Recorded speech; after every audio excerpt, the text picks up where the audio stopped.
Welcome to master mind of GK.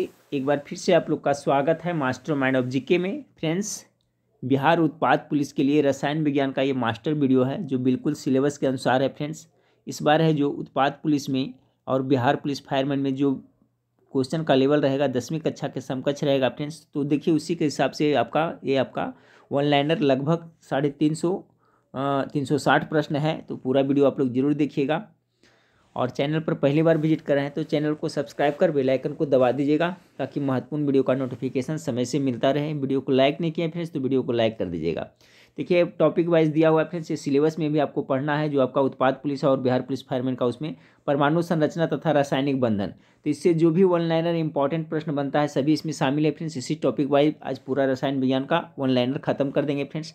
और इसका है जो आपका PDF है जो टेलीग्राम चैनल पर कल सब मॉर्निंग तक आपको उपलब्ध करा दिया जाएगा। तो चलिए आप लोग ध्यानपूर्वक देखते चलिएगा फ्रेंड्स। नाभिकीय ऊर्जा एक ऐसी ऊर्जा है जो प्रत्येक परमाणु में अंतर्निहित है। जी हाँ, बिल्कुल सही है। अगला है सभी मौजूदा नाभिकीय ऊर्जा संयंत्रों में विखंडन का प्रयोग किया जाता है। जी हाँ, जितने भी नाभिकीय ऊर्जा संयंत्र है उसमें क्या नाभिकीय विखंडन का प्रयोग होता है, न कि नाभिकीय संलयन का। अगला है परमाणु रिएक्टर में प्रयुक्त ईंधन यूरेनियम है। पूछा जाता है फ्रेंड्स कि परमाणु रिएक्टर में ईंधन के रूप में किसका प्रयोग किया जाता है, तो यही यूरेनियम का प्रयोग किया जाता है।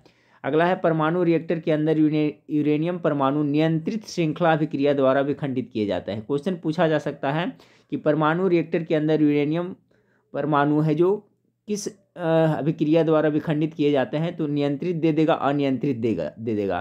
तो याद रखिएगा परमाणु रिएक्टर के अंदर जो यूरेनियम परमाणु है नियंत्रित श्रृंखला अभिक्रिया द्वारा विखंडित किए जाते हैं। अगला है फ्रेंड्स मंदक न्यूट्रॉन की गति को मंद करता है। ठीक है, जो मंदक होता है फ्रेंड्स, मंदक परमाणु रिएक्टर में जो सब मंदक के रूप में प्रयोग किया जाता है तो उसका काम क्या होता है, न्यूट्रॉनों की गति को क्या करता है, मंद करता है। अगला है फ्रेंड्स आपका भारी जल, इसका सूत्र पूछता है, याद रखिएगा ड्यूटेरियम ऑक्साइड जिसको कहते हैं, वही भारी जल का आपका सूत्र होता है। तो इसमें कह रहा है कि ड्यूटेरियम ऑक्साइड, ठीक है, भारी जल ग्रेफाइट या बेरिलियम ऑक्साइड का प्रयोग मंदक के रूप में किया जाता है। क्वेश्चन पूछा जाता है कि मंदक रूप में किसका प्रयोग किया जाता है, तो याद रखिएगा भारी जल का भी प्रयोग किया जाता है, ग्रेफाइट का या तो बेरिलियम ऑक्साइड का प्रयोग है जो मंदक के रूप में किया जाता है। भारी जल को सर्वोत्तम मंदक माना जाता है। ठीक है, भारी जल जो ड्यूटेरियम ऑक्साइड है उसको सबसे अच्छा मंदक माना जाता है। प्राकृतिक रेडियो एक्टिविटी की खोज 1896 ईस्वी में फ्रांसीसी वैज्ञानिक हेनरी बैकरेल ने की थी। क्वेश्चन हमेशा पूछा जाता है कि रेडियो एक्टिविटी की खोज किसने किया था, तो डेट याद रखिएगा 1896 ईस्वी में फ्रांस के वैज्ञानिक हेनरी बैकरेल ने की थी। अगला है सूर्य में ऊर्जा का निरंतर सृजन नाभिकीय संलयन के कारण होता है। एक क्वेश्चन बार बार एग्जाम में रिपीट होता है कि जो सूर्य है फ्रेंड्स, देखिए सूर्य पर क्या है, 71% हाइड्रोजन है। अगर पूछा जाए कि सूर्य पर किस गैस की प्रधानता है, तो हाइड्रोजन गैस की प्रधानता है, जहाँ पर आपको 71% है जो आपका हाइड्रोजन है और लगभग 26.5% है जो आपका हीलियम है। ठीक है फ्रेंड्स, तो यही मुख्य रूप से दो गैसों की प्रधानता सूर्य पर देखी जाती है। तो क्वेश्चन पूछा जाता है तो याद रखिएगा, अगर पूछे कि सूर्य पर किस गैस की प्रधानता अधिक है तो हाइड्रोजन की, वो भी कितना है फ्रेंड्स, तो लगभग 71% है। ठीक है, ये भी याद रखिएगा। अब कह रहा है सूर्य में ऊर्जा का निरंतर सृजन नाभिकीय संलयन के कारण होता है। क्वेश्चन पूछा जाता है कि सूर्य पर क्या फंक्शन होता है, कौन सी रासायनिक अभिक्रिया होती है, तो नाभिकीय संलयन की अभिक्रिया होती है। नाभिकीय संलयन की अभिक्रिया पर ही आपका हाइड्रोजन बम आधारित है, ये भी याद रखिएगा। अगला हाइड्रोजन बम एडवर्ड टेलर ने विकसित किया था। क्वेश्चन पूछा जाता है कि हाइड्रोजन बम को विकसित किसने किया था। ठीक है फ्रेंड्स, तो हाइड्रोजन बम को विकसित किसने किया था, तो याद रखिए एडवर्ड टेलर ने इसको विकसित किया था। अगला पॉइंट है पदार्थ का परमाणु सिद्धांत डाल्टन ने प्रतिपादन किया था। क्वेश्चन पूछा जाता है कि पदार्थ के परमाणु सिद्धांत का प्रतिपादन किसने किया था, तो डाल्टन साहब ने किया था। उनके अनुसार पदार्थ अत्यंत छोटे छोटे अविभाज्य कणों से मिलकर बना होता है जिसे परमाणु कहते हैं। यही तो आपका परमाणु का परिभाषा है। अगला सवाल आपका फ्रेंड्स कि दो न्यूट्रॉनों के बीच आकर्षण बल निम्न होता है। देखिए दो न्यूट्रॉनों के बीच में आकर्षण बल होते हैं, वो गुरुत्वीय बल भी होते हैं और नाभिकीय बल भी होते हैं, दो तरह के होते हैं। अगला है इलेक्ट्रॉन एक ऋण आवेशित कण है। सभी को पता है फ्रेंड्स कि इलेक्ट्रॉन पर नेगेटिव चार्ज होता है, तो इलेक्ट्रॉन है जो आपका ऋण आवेशित कण है जिसकी खोज किसने किया था, जे थॉमसन ने कैथोड किरणों में की थी। इलेक्ट्रॉन का खोज किसने किया था, क्वेश्चन पूछा जाता है, याद रखिएगा जे थॉमसन के द्वारा किया गया था। अगला पॉइंट है कैथोड किरणें इलेक्ट्रॉन की धाराएं होती है। देखिए क्वेश्चन पूछा जाता है फ्रेंड्स, ठीक है। जो कैथोड किरणें होती है वो किसकी धाराएं होते हैं, तो दे देगा ऑप्शन में इलेक्ट्रॉन, प्रोटॉन, न्यूट्रॉन, इस टाइप से। तो जो कैथोड किरण है वो जो इलेक्ट्रॉनों की धाराएं होती है, याद रखिएगा। अगला है सर्वाधिक वैद्युत ऋणात्मक तत्व। एक क्वेश्चन बार बार पूछा जाता है एग्जाम में फ्रेंड्स, ठीक है। मैं इंडिकेट करते चलता हूँ किस तरह से यहाँ से क्वेश्चन पूछा जाता है, ध्यान से सुनते चलिएगा। पूछ दिया जाएगा कि सबसे अधिक वैद्युत ऋणात्मक तत्व कौन है, ऑप्शन में दे दिया जाएगा। तो याद रखिए फ्लोरीन है जो सबसे अधिक वैद्युत ऋणात्मक तत्व है, जबकि सर्वाधिक वैद्युत धनात्मक तत्व कौन है, तो फ्रांसियम है। दोनों को याद कर लीजिएगा, ठीक है। वैद्युत ऋणात्मक पूछेगा तो फ्लोरीन हो जाएगा, और सर्वाधिक वैद्युत धनात्मक तत्व पूछेगा तो फ्रांसियम हो जाएगा। अगला है आपका किसी तत्व के रासायनिक गुण नाभिक के बाहर विचरण करने वाले इलेक्ट्रॉन की संख्या द्वारा तय किए जाते हैं। ये भी क्वेश्चन देखिए ऑब्जेक्टिव से बना पूछा जाता है कि किसी भी तत्व के रासायनिक गुण किससे पता चलता है, तो देखिए किसी भी तत्व के रासायनिक गुण जो नाभिक के बाहर विचरण करने वाले इलेक्ट्रॉनों की संख्या द्वारा तय किए जाते हैं। सभी को पता है, मान लिया परमाणु है फ्रेंड्स, तो परमाणु के नाभिक में प्रोटॉन प्लस क्या होता है, न्यूट्रॉन होता है। इलेक्ट्रॉन है जो आपका चारों ओर चक्कर लगाते रहता है। तो यही जो इलेक्ट्रॉन चारों ओर चक्कर लगाता है, बाहर विचरण करता है, उसी से किसी भी तत्व का रासायनिक गुण निर्धारित होता है, ठीक है, तय किया जाता है। तो यही पॉइंट बना करके यहाँ पर लिखा हुआ है। अगला है फ्रेंड्स न्यूट्रॉन का द्रव्यमान हाइड्रोजन परमाणु के द्रव्यमान के बराबर होता है। ये भी क्वेश्चन देखिए आपको प्रैक्टिस सेट में मिलेगा कि न्यूट्रॉन का द्रव्यमान किसके द्रव्यमान के बराबर होता है, तो याद रखें न्यूट्रॉन का द्रव्यमान हाइड्रोजन परमाणु के द्रव्यमान के बराबर होता है। अगला वे तत्व जिनके प्रोटॉन की संख्या या परमाणु क्रमांक समान और न्यूट्रॉन की संख्या भिन्न भिन्न होते हैं उसे समस्थानिक कहते हैं। ये इंपॉर्टेंट है, ये भी पूछा जाता है फ्रेंड्स। देखिए बिल्कुल 10th लेवल का है ये आपका क्वेश्चन है फ्रेंड्स, और इस पर क्वेश्चन भी पूछा जाएगा। तो समस्थानिक और संभारिक से हो सकता है 1-2 प्रश्न आपको पूछा जाए। तो देखिए वे तत्व जिनके प्रोटॉन की संख्या या परमाणु क्रमांक, ठीक है, देखिए परमाणु क्रमांक बराबर ही प्रोटॉन की संख्या होता है। तो वैसे तत्व जिसके परमाणु क्रमांक समान हो, ठीक है, और न्यूट्रॉन की संख्या भिन्न भिन्न हो, यानी परमाणु द्रव्यमान भिन्न भिन्न हो, तो उसे समस्थानिक कहते हैं, ठीक है, याद रखिएगा। अगला है फ्रेंड्स परमाणु का संगठन करने वाले 3 मौलिक कण है। क्वेश्चन पूछा जा सकता है कि परमाणु के कितने मौलिक कण है, ठीक है। तो परमाणु के मुख्य रूप से 3 मौलिक कण है, इलेक्ट्रॉन, प्रोटॉन, न्यूट्रॉन। इलेक्ट्रॉन पर नेगेटिव चार्ज रहता है, नेगेटिव रहता है, ऋणात्मक रहता है, प्रोटॉन धनात्मक रहता है, और न्यूट्रॉन पर कोई भी चार्ज नहीं होता है, ये न्यूट्रल होता है। इलेक्ट्रॉन का खोज किसने किया था फ्रेंड्स, अभी हमने देखा जे थॉमसन ने किया था। न्यूट्रॉन का न्यूट्रॉन का चैडविक ने किया था फ्रेंड्स, और प्रोटॉन का गोल्डस्टीन ने किया था, ठीक है। अगला है फ्रेंड्स आपका प्रोटॉन एक धनावेशित कण है, अभी मैंने बताया, जबकि इलेक्ट्रॉन ऋणावेशित कण है। अगला पॉइंट है किसी परमाणु के नाभिक में उपस्थित न्यूट्रॉन तथा प्रोटॉन की संख्या का योग द्रव्यमान संख्या होता है। बहुत इंपॉर्टेंट, इससे क्वेश्चन न्यूमेरिकल भी पूछा जाता है कि परमाणु द्रव्यमान संख्या बराबर क्या होता है, ठीक है। परमाणु द्रव्यमान संख्या बराबर क्या होगा, तो P + N होता है, ठीक, प्रोटॉन और न्यूट्रॉन का योग होता है। तो यही पॉइंट यहाँ पर लिखा हुआ है फ्रेंड्स, किसी परमाणु के नाभिक में उपस्थित न्यूट्रॉन तथा प्रोटॉन की संख्या का योग यानी जोड़ होता है, जो द्रव्यमान संख्या होता है। तो ये फार्मूला याद रखिएगा, तो इससे क्या न्यूमेरिकल देगा फ्रेंड्स, तो आपको बन जाएगा। अगला है फ्रेंड्स नाभिक में उपस्थित प्रोटॉन की संख्या को परमाणु क्रमांक कहते हैं। देखिए अभी मैंने बताया था कि नाभिक में जितने भी प्रोटॉन होते हैं फ्रेंड्स की संख्या को ही परमाणु क्रमांक संख्या कहते हैं, अर्थात प्रोटॉन की संख्या बराबर परमाणु क्रमांक होता है, ठीक है। अगला आपका पॉइंट है कैथोड किरणें को इलेक्ट्रॉन की धारा भी कहा जाता है, ठीक है। कैथोड किरण को क्या कहा जाता है, इलेक्ट्रॉन की धारा कहा जाता है। गामा किरणें में पदार्थ कण नहीं होते हैं, ठीक है, गामा किरणें में पदार्थ कण नहीं होते हैं। अगला पॉइंट है कि जब मुख्य क्वांटम अंक का मान 4 हो तो और ऑर्बिटल क्वांटम नंबर 1 के संभावित मान कितना होगा, तो 0, 1, 2, 3 तथा 3 होंगे। अगला पॉइंट है आपका फ्रेंड्स आपका क्लोरीन का यहाँ पर दिया हुआ है, ठीक है। यहाँ पर देखिए समस्थानिक तत्व है, क्योंकि फ्रेंड्स देखिए इसका परमाणु क्रमांक क्या है, आपका समान है फ्रेंड्स, ठीक है, और इसका परमाणु द्रव्यमान देखिए इसका 35 है, इसका 37 है। तो समस्थानिक उसे कहते हैं ना जिसका परमाणु क्रमांक समान हो तथा परमाणु द्रव्यमान भिन्न भिन्न हो। नाभिकीय विखंडन अभिक्रिया अत्यधिक विकिरण उत्सर्जित करते हैं। जी हाँ, नाभिकीय विखंडन एटम बम है जो फ्रेंड्स आपका नाभिकीय विखंडन के सिद्धांत पर ही काम करता है, परमाणु बम, जबकि हाइड्रोजन बम है जो किस पे काम करता है, तो नाभिकीय संलयन के सिद्धांत पे कार्य करता है।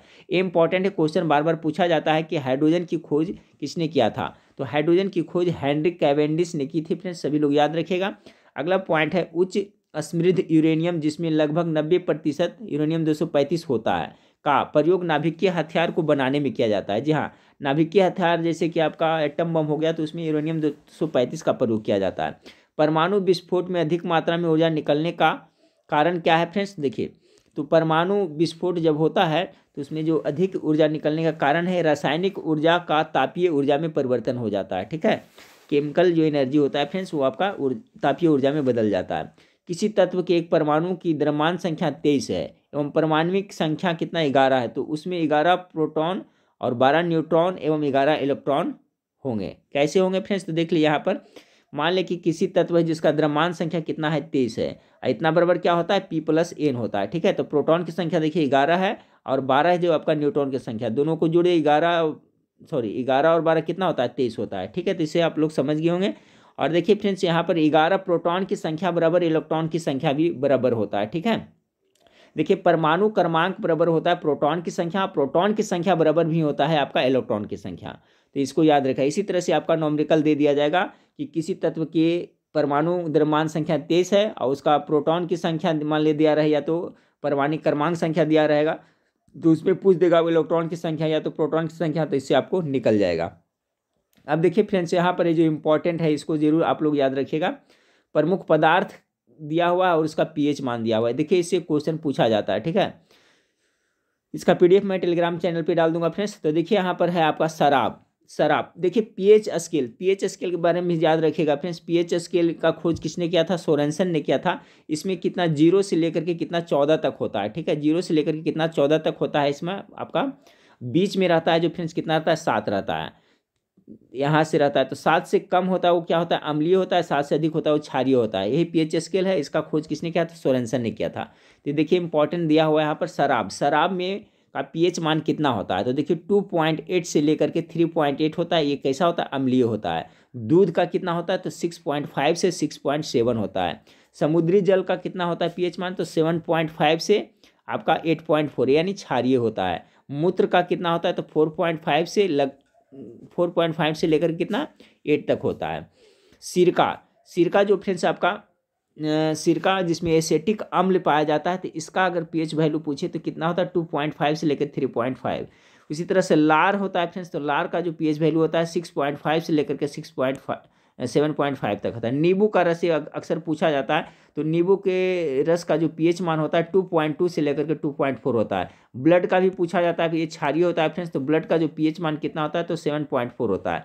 टमाटर की रस का कैसा होता है फ्रेंड्स? कितना होता है? तो 4.0 से लेकर 4.4 तक होता है। और जो शुद्ध जल होता है फ्रेंड्स उसका पीएच मान कितना होता है? 7 होता है। यानी कि ना तो ये अम्लीय होता है ना आपका क्षारीय होता है, यानी उदासीन होता है। ठीक है फ्रेंड्स, तो इसी तरह से देखिए रिवीजन करते चलिए। इसमें सभी आपको पढ़ा होगा, लेकिन एक बार रिवीजन कर लीजिएगा तो कॉन्सेप्ट क्लियर हो जाएगा। और मैं पहले ही बता चुका हूँ फ्रेंड्स कि क्वेश्चन हूबहू आजकल पहले वाला जो सेट में वैसा सेम क्वेश्चन नहीं मिलेगा, उससे संबंधित मिलेगा। आपका पढ़ा हुआ रहेगा तो आप दिमाग से वहाँ पर बना सकते हैं। ठीक है, अगला है फ्रेंड्स कि हाइड्रोजन परमाणु में प्रोटॉन, इलेक्ट्रॉन और न्यूट्रॉन में क्रमशः 1 और 0 है। देखिए हाइड्रोजन परमाणु में प्रोटॉन कितना होता है? 1 होता है, और प्रोटॉन की संख्या के बराबर ही इलेक्ट्रॉन की संख्या होता है। न्यूट्रॉन क्या होता है इसमें? बिल्कुल 0 होता है। ठीक है, तो हाइड्रोजन परमाणु में प्रोटॉन 1 होता है, 1 इलेक्ट्रॉन होता है, न्यूट्रॉन नहीं होता है। अगला सवाल को देखिए। अगला पॉइंट आपका है कि यदि किसी तत्व की परमाणु संख्या 17 है, ठीक है, तो इसके परमाणु के प्रत्येक सेल तथा सब सेल में इलेक्ट्रॉन की संख्या कितना होगा? तो प्रत्येक सेल में 2 8 होगा। फिर से 2 हो गया, पहला में रह सकता है, दूसरा में कितना 8, अब तीसरा में 7, तभी तो 17 हुआ। एक क्लोरीन का होता है। ठीक है, एक से सेल यानी पत्थर के पीले अथवा लाल रंग में परिवर्तित होने का कारण क्या है? ये इंपॉर्टेंट है, ये क्वेश्चन पूछा जा सकता है। ठीक है फ्रेंड्स, कि एक पत्थर है तो पत्थर देखिए क्या होता है? पीले अथवा लाल रंग का हो जाता है, कुछ दिन में रखा उसमें परिवर्तन आ जाता है। तो इसका किसके कारण होता है फ्रेंड्स? तो ऑक्सीडेशन यानी ऑक्सीकरण के कारण होता है। ये पॉइंट याद रखिएगा आप लोग। ठीक है, ऑक्सीकरण के कारण ऐसा होता है। अगला है फ्रेंड्स, जल का क्वथनांक अधिक होता है क्योंकि इसके अणु हाइड्रोजन आबंध से बंधे होते। एक क्वेश्चन पूछा जा सकता है, जल का क्वथनांक मतलब आप लोग समझ रहे हैं फ्रेंड्स क्या होता है? बॉइलिंग पॉइंट होता है। ठीक है, क्या होता है? बॉइलिंग पॉइंट होता है, जो उबलता है उसी को क्वथनांक कहते हैं। तो जल का क्वथनांक जो होता है क्या होता है? अधिक होता है। क्यों होता है? क्योंकि इसके अणु हाइड्रोजन आबंध से बंधे होते हैं। ठीक है, क्वेश्चन पूछ दिया जा सकता है कि जल का क्वथनांक अधिक होता है, इसका क्या कारण है? ऑप्शन में दे देगा इसके अणु हाइड्रोजन आबंध से बंधे होते हैं, और किसी तरह से 2-4 ऑप्शन बना देगा। तो याद रखिएगा क्वथनांक जल का अधिक होने का कारण है इसके अणु हाइड्रोजन आबंध से बंधे होते हैं। अगला सवाल को देखिए, कह रहा है फ्रेंड्स तत्व की कर्षण शक्ति के निर्धारण में किसी तत्व की, इसको वैलेंसी कहते हैं, तत्व की या वैलेंसी निर्धारण में किसी तत्व की परमाणु संख्या सहायता नहीं करते हैं। ठीक है, किसी भी तत्व की फ्रेंड्स आपका वैलेंसी निर्धारण में तत्व की परमाणु संख्या सहायता नहीं करती है। अगला, हाइड्रोजन में एक इलेक्ट्रॉन लेकर हीलियम का विन्यास प्राप्त करने की प्रवृत्ति होती है। हाइड्रोजन में इस प्रवृत्ति की समानता हैलोजन समूह से रखता है। अगला है फ्रेंड्स आपका इलेक्ट्रॉन, प्रोटॉन और न्यूट्रॉन पदार्थ के अस्थायी मूल कण है। पहले देख चुके थे फ्रेंड्स कि अस्थायी मूल कण कौन कौन है, तो इलेक्ट्रॉन, प्रोटॉन, न्यूट्रॉन है। जबकि पॉजिट्रॉन, न्यूट्रिनो, एंटी न्यूट्रिनो तथा मेसान अस्थायी कण है। ठीक है फ्रेंड्स, एक क्वेश्चन कभी कभी पूछा जाता है कि देखिए इलेक्ट्रॉन, प्रोटॉन और न्यूट्रॉन है जो क्या है फ्रेंड्स, अस्थायी मूल कण है।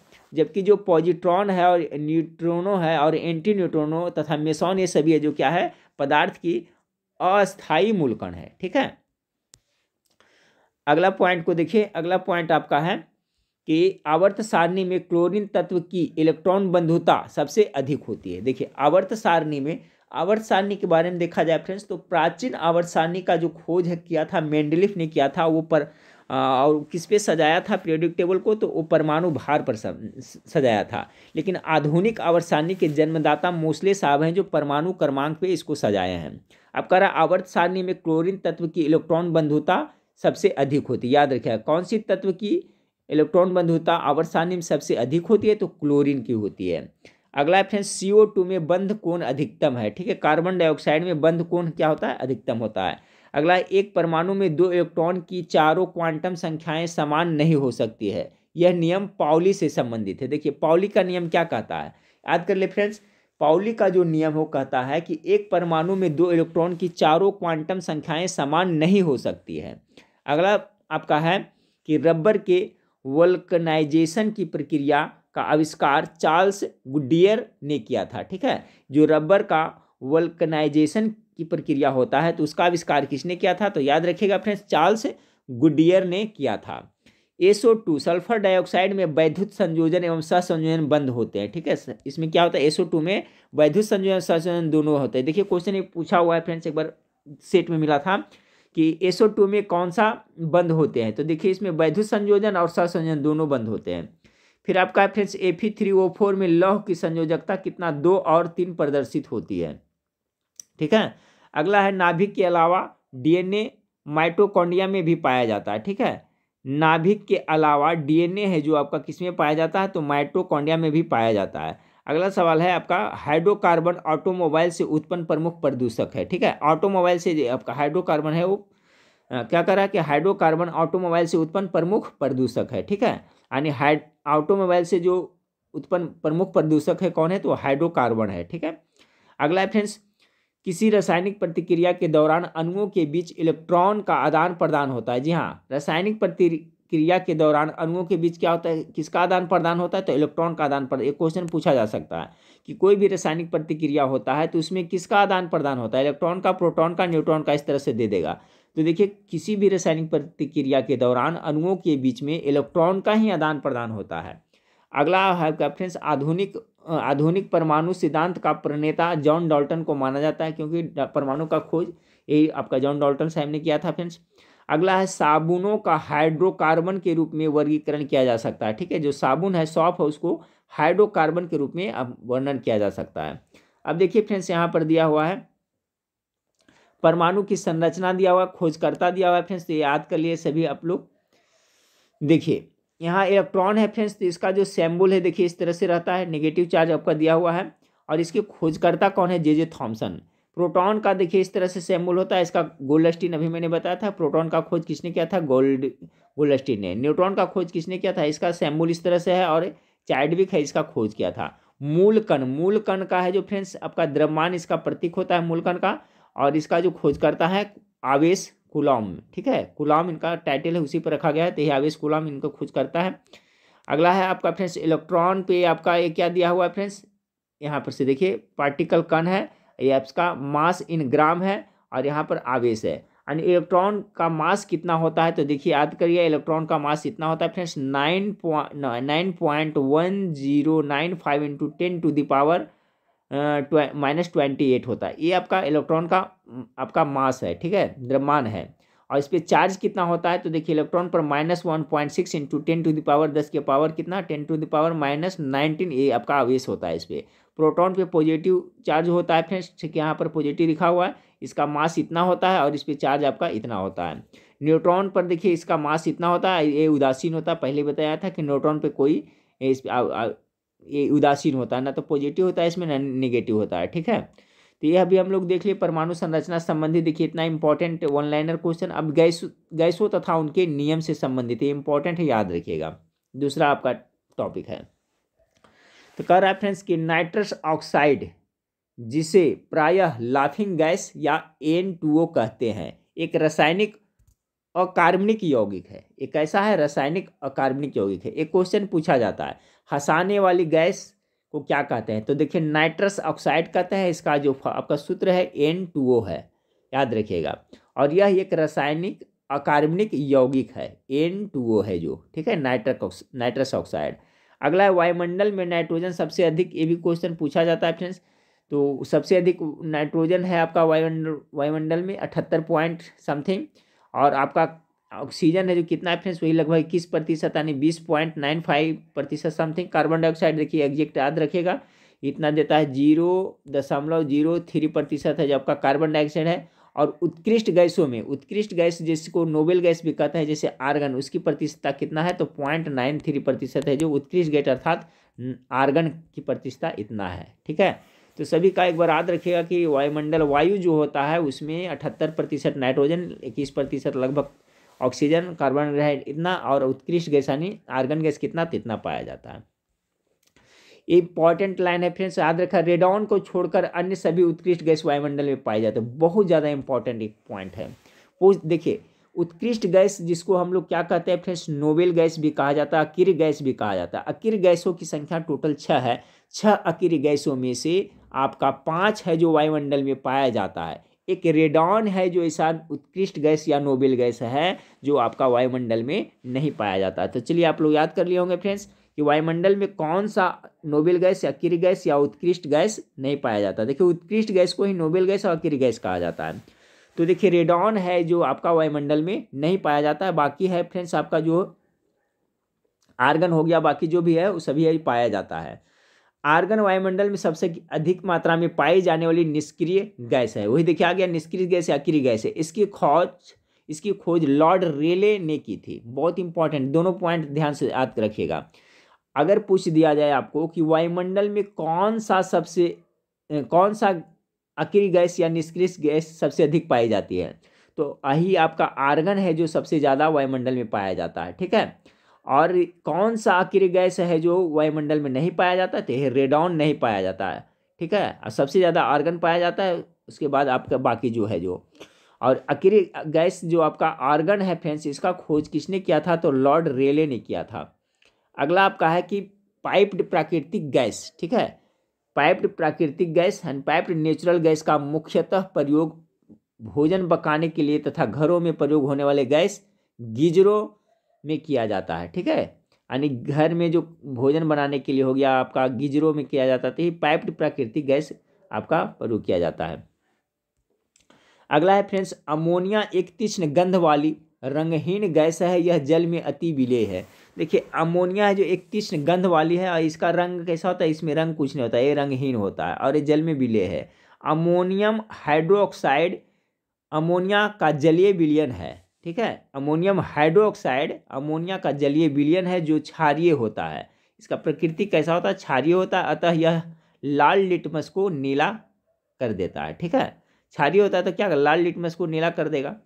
अगला फ्रेंड्स हाइड्रोजन एसिड का आवश्यक घटक है। हाइड्रोजन एसिड का आवश्यक घटक है, ठीक है। ये हाइड्रोजन है जो किसका घटक है तो एसिड यानी कि अम्ल का आवश्यक घटक है। अम्ल का आवश्यक घटक हाइड्रोजन है। ऑक्सीजन आदर्श गैस नहीं है, ठीक है। ऑक्सीजन है जो आदर्श गैस के अंतर्गत नहीं आता है। अगला फ्रेंड्स निश्वासित हवा में CO2 की उपस्थिति के परीक्षण के लिए प्रयुक्त रसायन लाइम वाटर है, ठीक है। निश्वासित हवा में यानी फ्रेंड्स जो हम लोग श्वसन करते हैं फिर जो वापस छोड़ते हैं तो उसमें जो कार्बन डाइऑक्साइड की उपस्थिति कितना है उसका परीक्षण के लिए लाइम वाटर का प्रयोग किया जाता है। अगला, वातावरण में कार्बन डाइऑक्साइड लगभग कितना है फ्रेंड्स, तो अभी आपका 0.03% है, वही आपका 36 सही हो गया। खाने के सोडे पर जब रस गिराया जाता है तो कार्बन डाइऑक्साइड गैस के उत्सर्जन से बुदबुदाहट होती है। एक क्वेश्चन देखिए इंपॉर्टेंट है, पूछा जाता है, खाने वाला जो सोडा होता है फ्रेंड्स, ठीक है, जिसको क्या कहते हैं, सोडियम बाइकार्बोनेट कहते हैं। खाने वाला सोडा का रासायनिक नाम क्या है, तो सोडियम बाइकार्बोनेट है। तो खाने के सोडे पर अर्थात सोडियम बाइकार्बोनेट पर जब रस गिराया जाता है तो क्या होता है, कार्बन डाइऑक्साइड गैस के उत्सर्जन से, तो उस पर क्या होता है, कार्बन डाइऑक्साइड गैस उत्सर्जन होता है जिससे बुदबुदाहट होती है। वायु में देखिए खाने वाला सोडा कभी खाना बनाते समय फ्रेंड्स उसमें गर्म में कुछ में डाल के देखिएगा तो उसमें बुदबुदाहट जैसा होता है। ऐसा किस लिए होता है, ये कार्बन डाइऑक्साइड गैस उत्पन्न होता है। वायु में पाई जाने वाली प्राणदायक गैस ऑक्सीजन है, जिससे हम सांस लेते हैं। वायुमंडल में इसकी प्रतिशतता अभी मैंने देखा वही लगभग 21% है, ठीक है। वाटर गैस को सफ़ेद तप्त कोक पर वाष्प प्रवाहित करके बनाया जाता है। जो वाटर गैस है फ्रेंड्स उसको कैसे बनाया जाता है, तो सफ़ेद तप्त कोक पर वाष्प प्रवाहित करिएगा तो आपका वाटर गैस का निर्माण होता है। सोडियम कार्बोनेट को गर्म करने पर कार्बन डाइऑक्साइड गैस बाहर निकलती है, ठीक है। सोडियम जो कार्बोनेट है उसको गर्म करिएगा तो आपका CO2 गैस बाहर निकलेगा, carbon dioxide. Sulphur carbon dioxide में आसानी से घुल जाता है, ठीक है। जो सल्फर होता है वो किस में घुल जाता है, सॉरी, कार्बन डाइसल्फाइड में आसानी से घुल जाता है। ये इंपॉर्टेंट है। अगला देखिए, ये पूछा जाता है फ्रेंड्स बार बार क्वेश्चन कि भोपाल में जो गैस त्रासदी हुआ था कब हुआ था, तो 1984 ईस्वी में भोपाल में गैस त्रासदी हुआ था। तो वहाँ पर कौन सा गैस का रिसाव हुआ था जिससे जान माल की क्षति हुई थी, तो उस समय वहाँ पर मिथाइल आइसोसाइनाइट का आपका गैस का रिसाव हुआ था, ठीक है। वही भोपाल गैस त्रासदी के नाम से जाना जाता है। 1984 में मिथाइल आइसोसाइनाइट गैस का रिसाव हुआ था जिससे जान माल की क्षति हुई थी। अगला, अमोनिया गैस को हवा को नीचे की ओर विस्थापन से एकत्र किया जाता है, ठीक है फ्रेंड्स। तो कॉन्सेप्ट क्लियर करते चलिए फ्रेंड्स। मैं पहले भी बता चुका हूं कि हूबहू आजकल question exact same to same नहीं पूछा जाता है, क्वेश्चन को घुमा के पूछा जाता है। तो जब तक आपका कॉन्सेप्ट नहीं क्लियर रहेगा तब तक उसे आप हल नहीं कर सकते हैं, ठीक है। अमोनिया गैस को हवा को नीचे की ओर विस्थापन से एकत्र किया जाता है, ठीक है। अमोनिया गैस को हवा को नीचे की ओर विस्थापन से एकत्र किया जाता है। अगला है, गैस के अणु अनियमित विन्यास में अनियमित गति करते हैं। गैस के जो भी अणु होते हैं वो अनियमित विन्यास में अनियमित गति करते हैं, उसका कोई मतलब निश्चितता नहीं होती है गति की। कशिश का तेल सल्फ्यूरिक अम्ल कहलाता है, ठीक है फ्रेंड्स, याद रखिएगा। सल्फ्यूरिक अम्ल यानी H2SO4 को कशिश का तेल भी कहा जाता है। अम्ल में कम से कम एक हाइड्रोजन परमाणु होना चाहिए। कुछ अम्लों में 20 से अधिक हाइड्रोजन परमाणु होते हैं। अम्ल के विस्थापनीय हाइड्रोजन परमाणुओं को इसकी क्षारकता कहा जाता है। अगला पॉइंट है आपका फ्रेंड्स, हाइड्रोजन सबसे हल्की गैस होती है। जी हाँ, बिल्कुल सबसे हल्की हाइड्रोजन होती है। अतः इसे भरा गुब्बारा जब वायुमंडल में छोड़ा जाता है तो यह गुब्बारा ऊपर की ओर उठता है, हाइड्रोजन। सबसे अधिक दहनशील गैस जो है कौन सा है फ्रेंड्स, तो आपका हाइड्रोजन है जो सबसे अधिक दहनशील गैस है। यही हाइड्रोजन है जो 71% सूर्य पर आपको पाया जाता है। कितना, 71% सूर्य पर पाया जाता है। अगला है, 4 जारों में क्रमशः ऑक्सीजन, कार्बन डाइऑक्साइड, हाइड्रोजन और नाइट्रोजन गैस भरी है, ठीक है। O2, CO2, H2 और N2 भरी है। चूने के पानी से गैस को गुजार कर इन चारों गैसों की पहचान किया जा सकता है, ठीक है फ्रेंड्स। यानी कि ऑक्सीजन, कार्बन डाइऑक्साइड, हाइड्रोजन और नाइट्रोजन गैसों, मान लीजिए 4 गो जार है जो बुगाम जिसको कहते हैं, 4 पॉट है उसमें भरा हुआ है। तो उसमें हमको कैसे पहचान करें इनको, तो चूने के पानी से गैस को गुजारेंगे तो ये चारों गैसों की पहचान कर सकते हैं।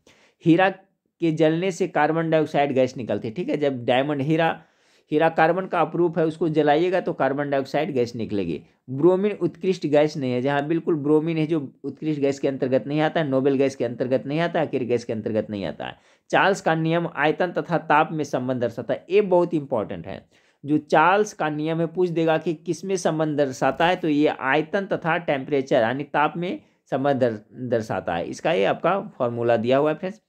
अगला है, कार्बन मोनोऑक्साइड क्या कहते हैं इसको, CO कहते हैं, की अभिक्रिया 300 डिग्री सेल्सियस पर हाइड्रोजन से कराने पर मीथेन बनती है। ठीक है, अगर कार्बन मोनोऑक्साइड CO को 300 डिग्री सेल्सियस पर हाइड्रोजन से कराइएगा अभिक्रिया तो कौन सा गैस बनेगा? मीथेन बनेगा। Coal gas CO2 plus CH4 plus CO को कहते हैं। ठीक है, कोल गैस इसे कहते हैं। अगला पॉइंट है आपका फ्रेंड्स, कमरे के तापमान एवं दाब पर फ्लोरीन तथा क्लोरीन गैस से हैं। ठीक है, ब्रोमीन एक द्रव है तथा आयोडीन एक ठोस है। जी हाँ, बिल्कुल, ब्रोमीन है जो कैसा गैस है फ्रेंड्स? तो एक द्रव रूप में होता है। आयोडीन कैसा होता है? तो एक ठोस है। हीलियम ग्रीन हाउस गैस नहीं है। जी हाँ, ग्रीन हाउस के अंतर्गत हीलियम आपका नहीं आता है। हाइड्रोजन अकेली गैस नहीं है। बिल्कुल, हाइड्रोजन अकेली गैस नहीं है। हीलियम जब का होगा फिर हाइड्रोजन आपका नहीं होगा। अगला आपका संपीड़ित प्राकृतिक गैस CNG। ठीक है, कंप्रेस्ड नेचुरल गैस इसका आपका हुआ फुल फॉर्म। CNG का फुल फॉर्म क्या होता है? हिंदी में कहिएगा तो संपीड़ित प्राकृतिक गैस, अंग्रेजी में C4 कंप्रेस्ड नेचुरल गैस हो जाएगा। का घनत्व कम होने के कारण इसके बड़े आयतन को छोटे सिलेंडर में भरकर उपलब्ध कराया जाता है। धान के खेतों में आपका मीथेन गैस मुक्त होती है। एक क्वेश्चन पूछा जाता है। ठीक है फ्रेंड्स, देखिएगा आप सेट में मिलेगा कि धान के खेत से कौन सा गैस निकलता है, तो कौन सा निकलता है फ्रेंड्स? तो आपका मीथेन गैस निकलता है, जिसे क्या कहते हैं? CH4 इसका होता है अथी सूत्र। तो धान के खेतों से CH4 यानी मीथेन गैस निकलती है। CO2 NO2 CH4 CFC fluorocarbon आदि सभी ग्रीन हाउस गैस हैं। चलिए सभी याद कर ले फ्रेंड्स।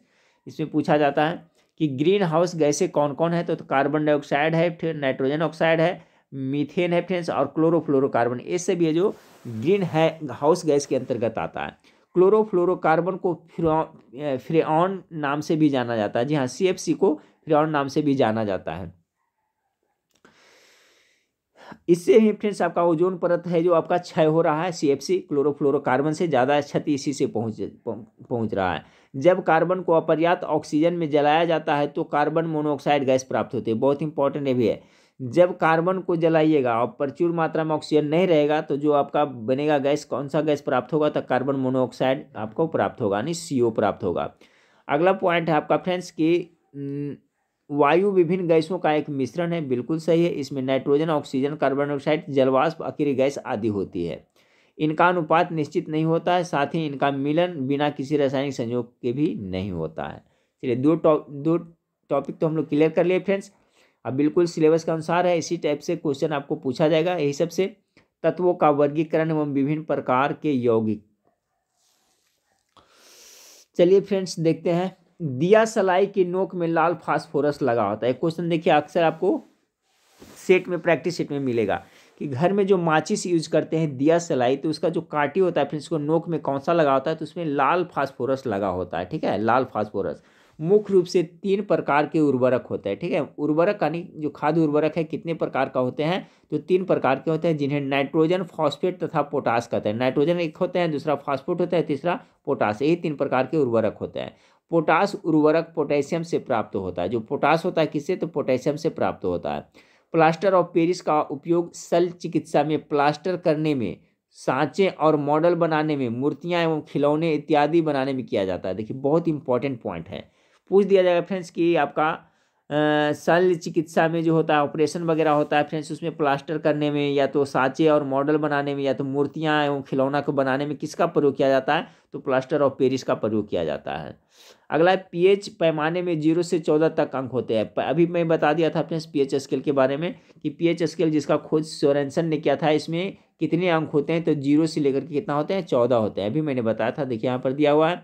आगे फ्रेंड्स, जिस विलयन का मान 7 से कम होता है, अभी मैंने बताया, वो अम्लीय होता है, उसे अम्ल कहते हैं। जैसे नींबू हो गया का रस अम्लीय, तथा जिसका मान 7 से अधिक होता है वो क्या? क्षार उसे कहते हैं। अगला पॉइंट देखते हैं फ्रेंड्स, ऑक्सीजन एक दहन पोषक गैस है। बिल्कुल सही, दहन पोषक गैस है।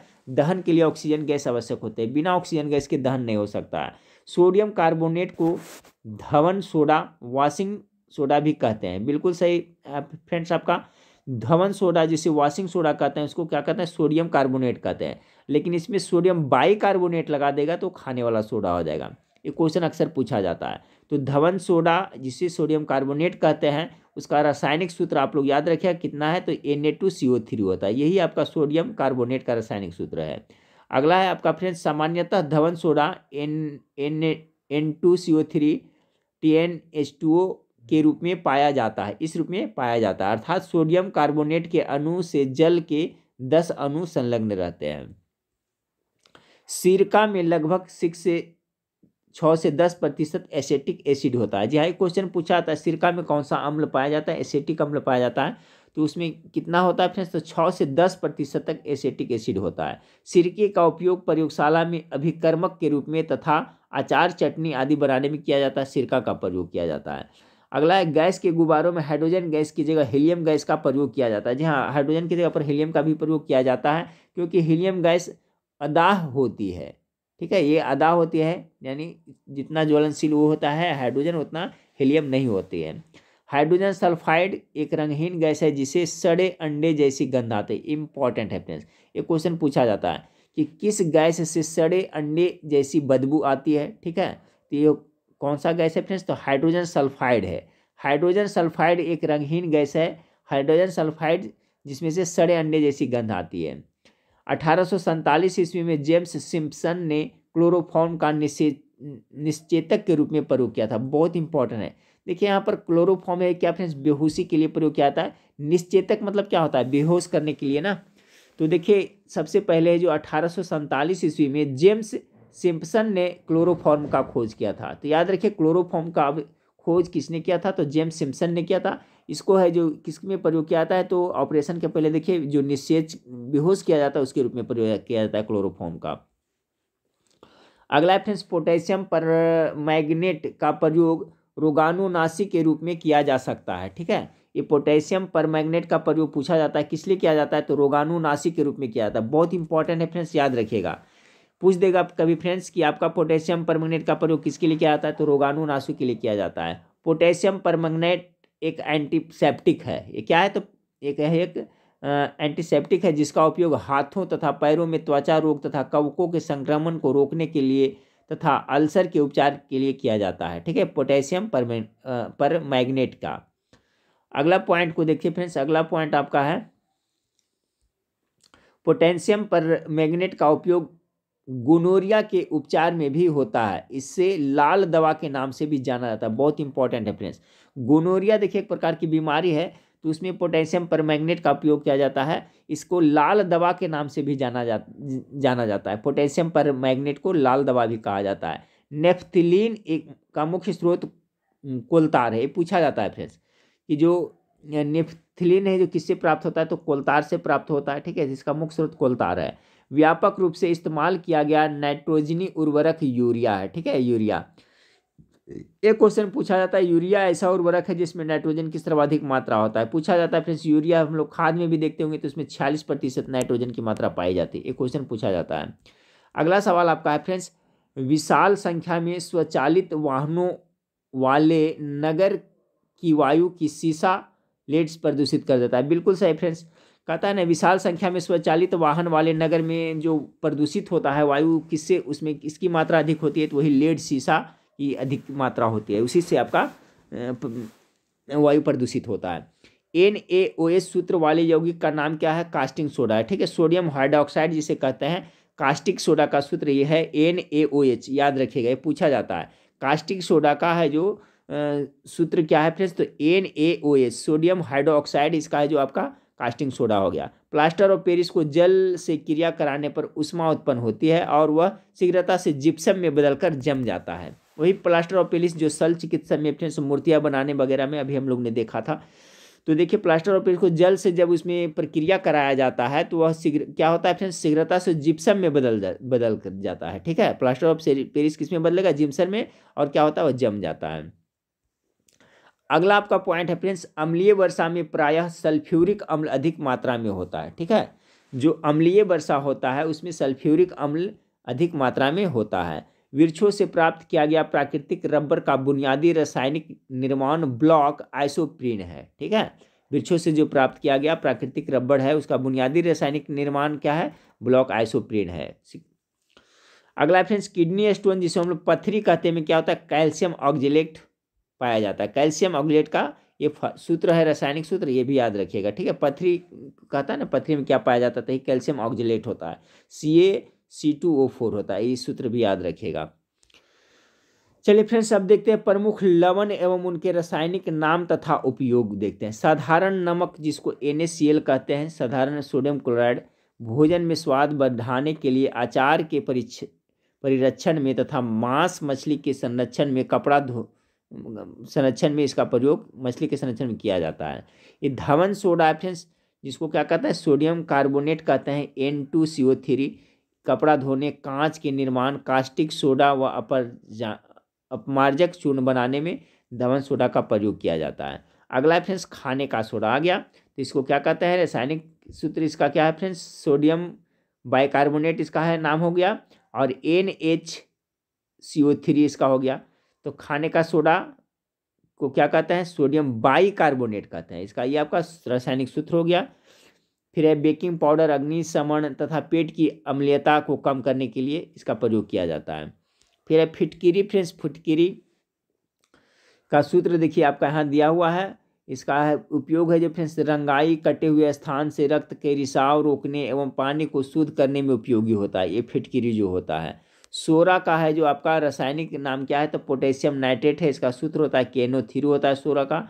सोरा का प्रयोग बारूद बनाने एवं उर्वरक के रूप में प्रयोग किया जाता है। नीला थोथा कॉपर सल्फेट जिसको कहते हैं, इसका जो सूत्र याद रखिए CuSO4 5H2O होता है, यही आपका नीला थोथा का आपका रासायनिक सूत्र है, याद रखिए, पूछा जाता है। अब देखिए नीला थोथा का प्रयोग है जो कवकनाशी के रूप में विद्युत लेपन, रंगाई एवं छपाई में किया जाता है। अगला पॉइंट को देखते हैं फ्रेंड्स, अगला पॉइंट आपका है किसी मृदा का pH मूल्य उस विशेष मृदा में अम्ल एवं क्षार अंश को मापित करता है। किसी भी मृदा का जो pH मान होता है, मूल्य होता है, उसी से निर्धारित होता है कि वो अम्ल है वह क्षार है, क्योंकि फ्रेंड्स 7 से कम रहेगा तो अम्लीय हो जाएगा, 7 से अधिक रहेगा तो क्या हो जाएगा, वो क्षारीय हो जाएगा।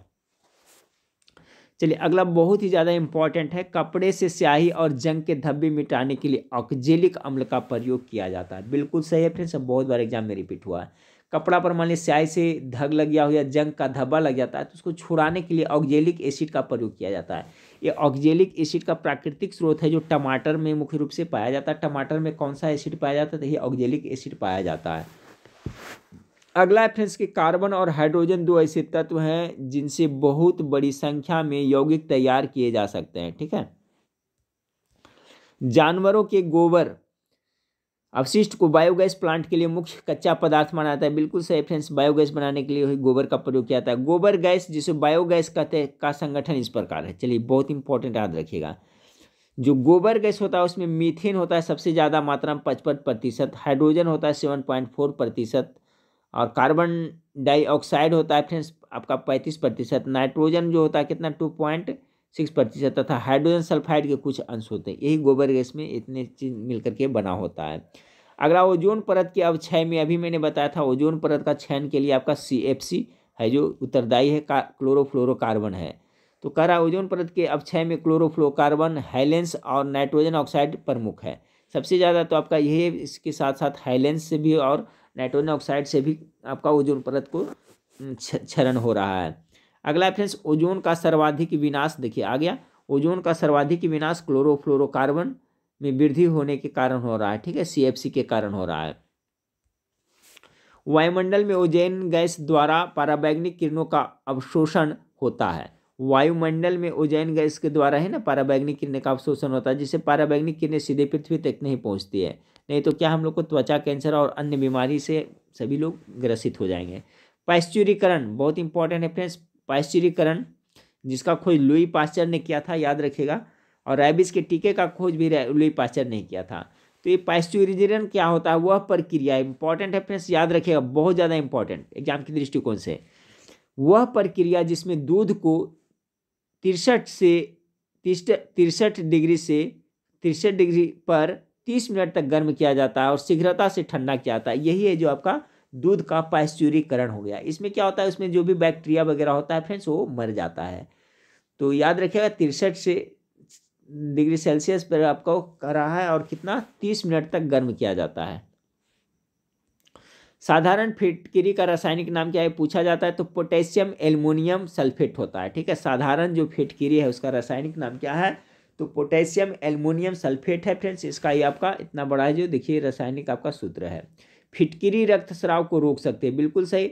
देखिए फिटकिरी जो सैलून में भी देखते होंगे फ्रेंड्स, जो हजाम लोग दाढ़ी बनाते हैं तो दाढ़ी बनाने के बाद में फिटकिरी क्या उसको रगड़ता है, कहीं कट जाने पर उसको रगड़ देने से क्या होता है, रक्त स्राव को उसको रोक देता है फिटकिरी। ठीक है फ्रेंड्स, तो इसलिए देखिए आप लोग फिटकिरी है जो हजाम लोग रखते हैं सैलून में, इसका कारण स्कंदन है।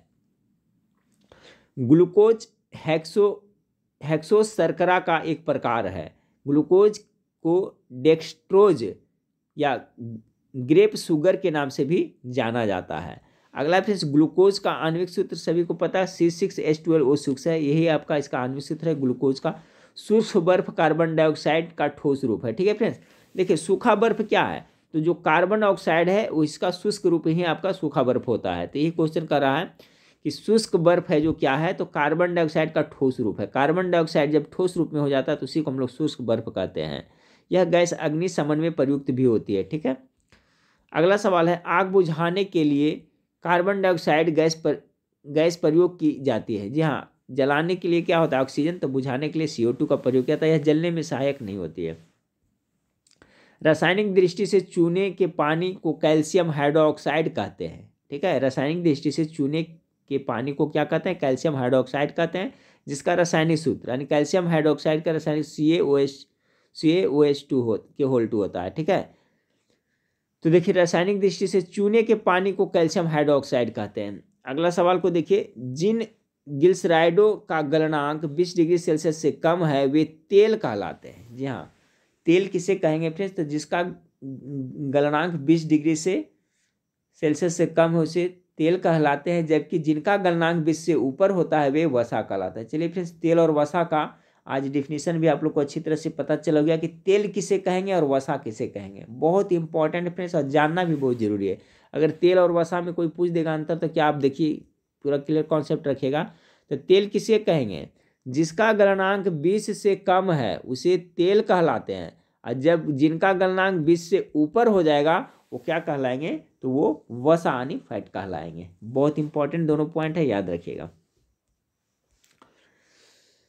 अगला फ्रेंड्स, रासायनिक दृष्टि से ब्लीचिंग पाउडर का सूत्र क्या होता है, ये भी सभी लोग याद रखें। पढ़ने मेरे ख्याल से आप लोग को अच्छा ही लग रहा होगा फ्रेंड्स, कॉन्सेप्ट क्लियर होते चल रहा है, क्योंकि पॉइंट बाय पॉइंट दिया हुआ है, सीरियल ढंग से दिया हुआ है, जिससे कॉन्सेप्ट क्लियर होगा।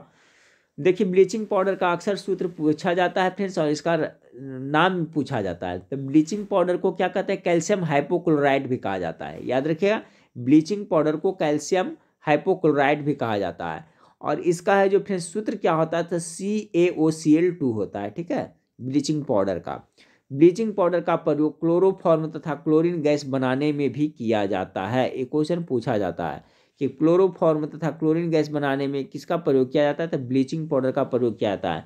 क्षारीय मिट्टी में जिप्सम का प्रयोग करके उसे फसल उगाने उपयुक्त बनाया जाता है। टॉप मोस्ट VVI सवाल है फ्रेंड्स, ये पूछा जा सकता है एग्जाम में, कि जब क्षारीय मिट्टी है, ठीक है, मिट्टी है जो उसका क्या है, प्रकृति कैसी है, क्षारीय है, इसका pH वैल्यू 7 से अधिक है, तो क्या उसमें फसल नहीं उग रहा है, तो फसल उसमें क्या करेंगे, जिप्सम मिला देंगे। जब क्षारीय मिट्टी में जिप्सम मिला दीजिएगा तो फसल उगाने लायक वो बन जाएगा। तो क्वेश्चन पूछा जाता है कि मृदा जो क्षारीय मृदा है उसको दूर करने के लिए उसमें किसका प्रयोग किया जाता है, तो यह जिप्सम का प्रयोग किया जाता है। अगला फ्रेंड्स, किसी भी ईंधन की गुणवत्ता की माप उसकी ऑक्टेन संख्या से की जाती है। क्वेश्चन पूछा जा सकता है फ्रेंड्स कि किसी भी ईंधन की गुणवत्ता किससे मापी जाती है। ऑप्शन में दे देगा फ्रेंड्स, उसमें एक ऑक्टेन संख्या भी रहेगा। ठीक है, तो ऑक्टेन संख्या से ही किसी भी ईंधन की गुणवत्ता मापी जाती है। LPG जिसे हम लोग लिक्विड पेट्रोलियम गैस कहते हैं फ्रेंड्स, इसमें एथेन, प्रोपेन तथा ब्यूटेन का मिश्रण है। मुख्य रूप से प्रोपेन और ब्यूटेन होता है, लेकिन इसमें एथेन भी होता है। ठीक है, तो LPG लिक्विड पेट्रोलियम गैस में मुख्य रूप से रहता है प्रोपेन तथा ब्यूटेन होता है। ठीक है, ऐसे होता है, एथेन और प्रोपेन और ब्यूटेन का मिश्रण होता है। लेकिन LPG का मुख्य अवयव देखा जाए मुख्य रूप से तो ब्यूटेन तथा आइसोब्यूटेन है। प्राकृतिक गैस में मुख्यतः मीथेन और इथेन गैस होती है। प्राकृतिक गैस में क्या, मीथेन और इथेन गैस होती है, जो अपेक्षाकृत हल्की होती है। देखिए LPG में गंध के लिए मरकैप्टन मिलाया जाता है फ्रेंड्स। ठीक है, मिथाइल मरकैप्टन याद रखेगा, नहीं तो मरकैप्टन भी याद रखेगा। मरकैप्टन मिलाने से क्या उसमें गंध आती है, तो LPG भी गंधहीन होता है, लेकिन उसमें खतरा से बचाव के लिए मरकैप्टन गैस मिलाया जाता है, ये भी याद रखिएगा। अगला, प्राकृतिक गैस में मुख्यतः मीथेन और इथेन तो हो गया फ्रेंड्स। अगला, रेयॉन को पहले कृत्रिम सिल्क कहते हैं। जी हाँ, रेयॉन को ही पहले कृत्रिम रेशा भी कह सकते हैं, कृत्रिम सिल्क कहते हैं। पूछेगा कि पहले कृत्रिम सिल्क कौन है, तो यही रेयॉन है। पॉलीथीन एक पॉलीमर है, ठीक है फ्रेंड्स, यानी बहुलक है। तो पूछा जाता है पॉलीथीन एक क्या है, तो ये बहुलक का उदाहरण है, यानी पॉलीमर है। बहुलक या पॉलीमर बहुत अधिक अनुमात्रा वाला कार्बनिक यौगिक होता है। अगला है फ्रेंड्स आपका कि व्यापारिक वैसलीन पेट्रोलियम द्वारा निकाला जाता है, बहुत इंपॉर्टेंट है। वैसलीन का जो फ्रेंड्स हम लोग जानते हैं, तो जो वैसलीन जो किससे निकाला जाता है, तो पेट्रोलियम द्वारा ही निकाला जाता है। वैसलीन किससे निकाला जाता है, पेट्रोलियम द्वारा निकालता है। हाइड्रोकार्बन का प्राकृतिक स्रोत जीव भार है। हाइड्रोकार्बन का प्राकृतिक स्रोत क्या है, तो जीव भार है। टेरिलिन न्यूनतम ज्वलनशील रेशा फाइबर, बहुत इंपॉर्टेंट है फ्रेंड्स, याद रखें। टेरिलिन है जो न्यूनतम ज्वलनशील रेशा फाइबर, बहुत ही कम टेम्परेचर पे जल जाएगा, ठीक है। टेरिलिन के कपड़ा है जो तुरंत ज्वलनशील होता है, तो टेरिलिन न्यूनतम ज्वलनशील रेशा फाइबर है। वाणिज्य में कृत्रिम रेशा को टेरिलीना कहा जाता है, ठीक है। वाणिज्य में कृत्रिम रेशा को टेरिलीना कहा जाता है। प्लास्टिक एक क्या है, तो अभी बताया बहुलक है। अगला फिर हाइड्रोजन आवर्त सारणी का पहला तत्व है, बिल्कुल सही है। हीरा पारे पर नहीं तैरता है, ठीक है। हीरा जो कार्बन का रूप है, पारे पर तैरेगा नहीं, तोड़ेगा। N2 में त्रिआबंध होता है, ठीक है, नाइट्रोजन में। अगला है आपका फ्रेंड्स, समुद्र जल से जंग सुरक्षा प्रदान करने के लिए नावों का निर्माण टाइटेनियम से किया जाता है, ठीक है। समुद्री जल से जंग सुरक्षा प्रदान करने के लिए जो नाव बनाया जाता है, उसका निर्माण टाइटेनियम से किया जाता है। टंगस्टन का गलनांक कितना होता है, बहुत अधिक होता है। जो बल्बों के फिलामेंट में टंगस्टन का ही प्रयोग किया जाता है, इसका जो गलनांक होता है 3422, यानी कि 3422 डिग्री सेल्सियस होता है। आयरन में गर्म होने वाला तत्व नाइक्रोम कहलाता है। जी हाँ, जो हीटर में प्रयोग किया जाता है नाइक्रोम का तार, वही इसमें भी प्रयोग किया जाता है। एक सामान्य पेंसिल HB का तात्पर्य क्या है, तो हार्ड ब्लैक होता है। HB मतलब क्या होता है, हार्ड ब्लैक। देखिए HB का पेंसिल बहुत चलता है, तो एक सामान्य पेंसिल में HB का मतलब क्या होता है, तो हार्ड ब्लैक होता है HB, ठीक है फ्रेंड्स। HB का पेंसिल आप लोग भी यूज किए होंगे।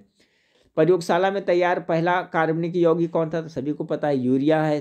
प्रयोगशाला में सबसे पहले जो तैयार किया गया यौगिक है, उसका कारण है, नाम है, तो यूरिया है। आयोडीन की टिंकचर में पोटेशियम आयोडाइड में आयोडीन का विलयन प्रयोग किया जाता है। अगला पॉइंट आपका फ्रेंड्स कि एसिड जो होता है, अम्ल होता है, वो नीले लिटमस को लाल कर देता है, तथा क्षार लाल लिटमस को नीला करता है। ये पॉइंट आप लोग जरूर याद रखिएगा, ठीक फ्रेंड्स। तो एसिड है जो फ्रेंड्स क्या करता है, एसिड मतलब अम्ल होता है फ्रेंड्स, ठीक है। एसिड है जो क्या करता है, अम्ल जो क्या करता है, तो नीले लिटमस को लाल कर देता है, ठीक है। अम्ल है जो नीले लिटमस को लाल कर देता है। तो इसको इस तरह से याद रखिए, अनिल याद रखिएगा। देखिए ट्रिक बन जाता है फ्रेंड्स। अब देखिए कैसे, कभी जिंदगी में नहीं भूलिएगा। अ से क्या हो गया, तो अम्ल हो गया। अम्ल है जो क्या करेगा, न से नीला लिटमस को क्या कर देगा, लाल कर देगा, ठीक है। अब देखिए बन गया फ्रेंड्स। इस तरह का क्वेश्चन अगर जो आए फ्रेंड्स, तो आप लोग क्या करिएगा, अनिल लिख लीजिएगा पहले, ठीक है, अनिल लिख लीजिएगा। अब यहाँ से चलिए, अ से अनिल, अ से अम्ल हो गया, यानी एसिड हो गया। तो अम्ल है जो क्या करेगा, नीला लिटमस को लाल कर देगा। देखिए तीनों एक ही में आ गया, तो इस तरह से याद रखिएगा, तो कन्फ्यूजन नहीं होगा। जब अम्ल है जो नीले लिटमस को लाल कर देता है, तो क्षार है जो क्या करेगा, लाल लिटमस को नीला कर देगा। तो एक भी पकड़ के रखिएगा फ्रेंड्स, तो आपको कॉन्सेप्ट क्लियर रहेगा। एक नंबर इससे पूछता है तो हमेशा आप सही करके आए, क्योंकि इसमें कन्फ्यूजन होता है। तो आज से क्या याद रखिएगा, अनिल याद रखिएगा, अनिल। अनिल से हो गया, अम्ल है जो नीले लिटमस को लाल कर देता है। अब क्षार की बात आएगा फ्रेंड्स, तो क्षार क्या करेगा, लाल को नीला कर देगा, लाल लिटमस को नीला कर देगा। तो बहुत अच्छा ट्रिक बन गया फ्रेंड्स, अनिल याद रखना है याद से, ठीक है। यानी अम्ल है जो, एसिड है जो नीले लिटमस को लाल कर देता है, और क्षार है जो लाल को लिटमस को नीला कर देगा। जल की अस्थायी कठोरता, ये बार बार पूछा जाता है फ्रेंड्स, बहुत इंपॉर्टेंट है, ठीक है। देखिए पूरा पॉइंट इसमें इंपॉर्टेंट है, इसको पूरा देख लीजिएगा फ्रेंड्स। तो केमिस्ट्री के बारे में जो आप पहले पढ़े हैं फ्रेंड्स, इसमें भी जब इतना रिवीजन कर लेगा तो कुछ आपको भी लगेगा कि हाँ कुछ कॉन्सेप्ट क्लियर हो गया है। जल की अस्थायी कठोरता, ध्यान दीजिएगा, अस्थायी कठोरता कैल्शियम और मैग्नीशियम के बाइकार्बोनेट के कारण होता है, अस्थायी कठोरता होता है, ठीक है। यही क्वेश्चन पूछा जाता है कि जल की जो अस्थायी कठोरता किसके कारण होता है, तो कैल्शियम और मैग्नीशियम के बाइकार्बोनेट की उपस्थिति के कारण होता है। अगला है फ्रेंड्स आपका, उच्च तुंगता पर पानी कुछ कम तापमान पर उबलने लगता है, ठीक है। कारण है वायुमंडलीय दाब की तुंगता के साथ साथ घटता होता है। ठीक है फ्रेंड्स, उच्च तुंगता पर, वही फ्रेंड्स आपका जो आपका है पहाड़ पर खाना जो बनता है जल्दी, उसी से रिलेटेड क्वेश्चन है। ठीक है, तो कहता है उच्च तुंगता पर पानी कुछ कम तापमान पर उबलने लगता है, कारण वायुमंडलीय दाब तुंगता के साथ घटता है। ठीक है, तो वही फ्रेंड्स वायुमंडलीय दाब बढ़ने पर बढ़ेगा, घटने पर घटेगा, उसका बॉइलिंग पॉइंट होगा फ्रेंड्स। ठीक है, तो यही कारण है। अगला आपका है कि अमोनियम सल्फेट, इसका रासायनिक सूत्र ये हो गया कि साथ कोई जल का अणु नहीं लगा होता है, जबकि अन्य के साथ जल का अणु लगा होता, अतः निर्जल क्रिस्टल है। ठीक है फ्रेंड्स, यह है जो निर्जल क्रिस्टल, अतः आपका है जो NH4 के होल टू SO4 है जो निर्जल क्रिस्टल है। यानी कि अमोनियम सल्फेट के साथ कोई जल का अणु नहीं लगा होता है, जबकि अन्य के साथ जल का अणु लगा होता है। यही कारण है कि इसको क्या कहते हैं फ्रेंड्स, आपका अमोनियम सल्फेट को निर्जल क्रिस्टल कहते हैं। कोयला कार्बनाइजेशन प्रक्रिया से बनता है। ठीक है, कोयला किससे बनता है, तो कार्बनाइजेशन की प्रक्रिया से बनता है। H2O वाष्प श्वेत निर्जल कॉपर सल्फेट CuSO4 को नीला कलर देता है। पानी और चौक खड़िया, चौक मतलब खड़िया कि मिश्रण अवसादन द्वारा पृथक किया जा सकता है। इंपॉर्टेंट है फ्रेंड्स, याद कर लीजिएगा ये। पानी और चौक के मिश्रण को अलग किसके द्वारा किया जाता है, तो अवसादन द्वारा पृथक किया जाता है। सिलिकेट, जिसको सेमा या सिलिका ऑफ मैग्नीशियम नाम से भी जाना जाता है, प्रचुर मात्रा में क्रस्ट में है। ठीक है, क्रस्ट में ज़्यादा है फ्रेंड्स सिलिकेट, जिसको सेमा या सिलिका के ऑफ मैग्नीशियम के नाम से जाना जाता है, प्रचुर मात्रा में किस में है, तो क्रस्ट में है। कोयले के जलने से कार्बन डाइऑक्साइड बनती है। यूरिया में नाइट्रोजन की मात्रा फ्रेंड्स वही लगभग 46.6% होती है, अभी हम लोग देखा था। यूरिया में सबसे ज़्यादा इसी का प्रतिशत होता है। यौगिक नाइट्रोजन के यौगिक के अवयवों को भौतिक एवं रासायनिक विधियों द्वारा पृथक किया जा सकता है। आवर्त सारणी के ऊर्ध्वाधर खंडों को समूह कहा जाता है। बहुत इंपॉर्टेंट, आवर्त सारणी है उसमें जो आपका ऊर्ध्वाधर होता है उसे क्या कहते हैं, उसके खंडों को समूह कहा जाता है। आवर्त सारणी के ऊर्ध्वाधर खंडों को समूह कहा जाता है। सोडियम का प्रतीक क्या होता है, Na होता है सोडियम, जिसका अपरमाणु क्रमांक 11 होता है। Hg पारे का रासायनिक प्रतीक है, बिल्कुल सही है फ्रेंड्स। पारे का प्रतीक क्या होता है, Hg का है, इसका मतलब क्या हुआ, पारा हुआ ना। अगला पॉइंट है कैल्शियम हाइड्रोक्साइड का प्रयोग करके मोर्टार के प्लास्टर का निर्माण किया जाता है, इसे चूना जल का नाम से भी जाना जाता है। प्रोटीन कार्बनिक यौगिक का उदाहरण है, बिल्कुल सही है। प्रोटीन है जो क्या है, कार्बनिक यौगिक का उदाहरण है। प्लूटोनियम विकिरण सक्रिय तत्व है। पाइराइट में ऑक्सीजन की उपस्थिति नहीं होती है, पाइराइट में नहीं होती है। अगला है पृथ्वी के भूपरपट्टी जिसे क्रस्ट कहते हैं, दूसरा सबसे प्रचुर मात्रा में सिलिकन अथवा सिलिका तत्व है। ठीक है फ्रेंड्स, देखिए सिलिकन से भूपरपट्टी पूछा जाता है। पृथ्वी के सबसे ऊपरी परत को क्या कहते हैं, क्रस्ट कहते हैं, जिसमें दूसरा सबसे प्रचुर मात्रा में कौन सा है, तो सिलिकन अथवा सिलिका पाया जाता है। अगला दूसरा तत्व ये है जो आपका सबसे ज्यादा सिलिकन पाया जाता है। अगला फ्रेंड्स आपका चंद्रमा की सतह पर पाया जाने वाला तत्व टाइटेनियम है। ठीक है, चंद्रमा की सतह पर पाया जाने वाला तत्व वो क्या है, टाइटेनियम है। शक्कर के घोल का तापमान बढ़ने से शक्कर की विलेयता बढ़ती है। क्वेश्चन पूछा जाता है कि शक्कर का घोल है और तापमान बढ़ा दीजिएगा तो क्या शक्कर की विलेयता क्या हो जाएगी, बढ़ जाएगी। अमोनियम सल्फेट अमोनिया तथा तनु सल्फ्यूरिक अम्ल के मध्य अभिक्रिया से प्राप्त होता है। अब देखिए फ्रेंड्स यहाँ पर क्या दिया हुआ है, आपका इंपॉर्टेंट चीज दिया हुआ है। प्रमुख रेडियो एक्टिव समस्थानिक है ये और उसका उपयोग, इससे क्वेश्चन एक पूछा जाता है। तो देखिए एक समस्थानिक है फ्रेंड्स, क्या आपका है दिया हुआ आई कितना है 131 है। इसका है जो फ्रेंड्स उपयोग किया जाता है थायराइड ग्रंथि का विकार ज्ञात करने के लिए, ब्रेन ट्यूमर के उपचार के लिए आपका ये समस्थानिक का प्रयोग किया जाता है। सो ये दूसरा समस्थानिक ये है फ्रेंड्स Na24, इसका प्रयोग किया जाता है परिसंचरण तंत्र एवं रक्त के थके का पता लगाने के लिए किया जाता है। ये इंपॉर्टेंट है, ये भी पूछा जाता है। P32 है जो आपका रुधिर की खराबी से उत्पन्न रोगों ल्यूकीमिया के उपचार में कैंसर युक्त स्थान को ज्ञात करने में P32 का प्रयोग किया जाता है। ये तो सभी जानता है फ्रेंड्स, ये तो पूछता है। कोबाल्ट-60 कैंसर के इलाज के लिए किया जाता है। AUG 198 ये भी कैंसर के इलाज किया जाता है। फिर F59 है जो अरक्ता रोग के लिए किया जाता है। फिर है फ्रेंड्स आपका C6 जो है फ्रेंड्स, देखिए पूछा जाता है। कार्बन डेटिंग पत्ती इसी को कहते हैं। तो देखिए ये आपका है समस्थानिक वाला है ना। तो देखिए C24 है फ्रेंड्स, जीवों के अवशेष काल निर्धारण के लिए कार्बन डेटिंग का प्रयोग किया जाता है। ठीक है, यानी कि कोई भी जीव है उसके अवशेष है फ्रेंड्स, अवशेष का जो उम्र ज्ञात करना है तो कार्बन डेटिंग पत्ती का प्रयोग किया जाता है। जबकि यूरेनियम डेटिंग पत्ती जिसको आपका U230 से है, यूरेनियम का समस्थानिक पृथ्वी तथा पुरानी चट्टानों का काल निर्धारण में। अगर आपका पूछा जाए फ्रेंड्स कि जीवाश्म की आयु ज्ञात करने के लिए तो कार्बन डेटिंग पत्ती हो जाएगा C14 का, और पृथ्वी के आयु ज्ञात करने के लिए तो यूरेनियम 238 का प्रयोग किया जाता है। ठीक फ्रेंड्स,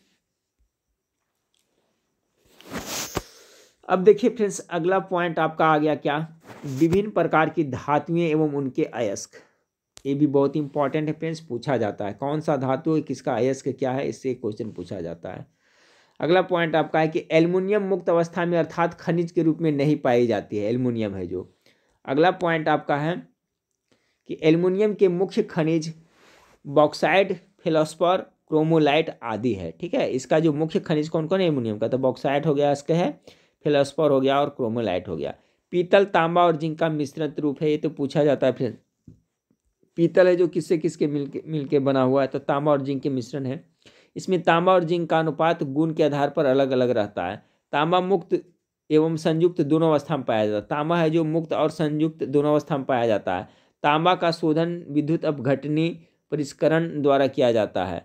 पारद अन्य धातुओं के साथ क्रिया करके धातु अमलगम बनाती है, ये भी याद रखिएगा। लोहे में जंग लगना एक रासायनिक परिवर्तन है, बहुत ज़्यादा इंपॉर्टेंट है, पूछा जाता है। लोहा में जो जंग लगता है वो कैसा परिवर्तन का उदाहरण है, तो वह एक रासायनिक परिवर्तन का उदाहरण है। लोहे पर जंग लगने से क्या होता है, हम लोग पहले क्या सोचते थे फ्रेंड्स कि भार है जो उसका घट जाएगा, लेकिन नहीं, लोहे पर जब जंग लगा तो उसका भार क्या होता है, बढ़ जाता है। सोने की शुद्धता कैरेट में मापी जाती है फ्रेंड्स। ठीक है, शुद्ध सोना होता है जो 24 कैरेट का होता है। ठीक है, 18 कैरेट सोने में शुद्ध स्वर्ण का प्रतिशत निम्नलिखित तरीके से निकालते हैं। देखिए ये फॉर्मूला दिया है, 18 कैरेट सोने में शुद्ध स्वर्ण का प्रतिशत कैसे निकालेंगे, तो 18 × 100 कर देंगे, और चूंकि 24 कैरेट का एक सोना होता है ना, शुद्ध सोना होता है, तो 24 से भागा दे देंगे। ठीक है फ्रेंड्स, ये आपका निकल जाएगा। तो याद कर लीजिएगा आप लोग कि 18 कैरेट का सोना है, तो उसमें हम लोग प्राप्त करना है हमको शुद्ध कितना सोना है उसमें, तो क्या करेंगे 18 गुना कितना कर देंगे 100, और 24 कैरेट का होता है तो इसे हम भागा दे देंगे, तो जो आएगा जो आ जाएगा आपका 75% है जिसमें आपका शुद्ध सोना है। ठीक है, कांच एक अक्रिस्टलीय ठोस पदार्थ है, याद रखिए कांच एक अक्रिस्टलीय ठोस पदार्थ का उदाहरण है। चलिए फ्रेंड्स कुछ धातु एवं उनकी यौगिक देख लेते हैं, उसका उपयोग देखिए यहाँ पर देख लेते हैं।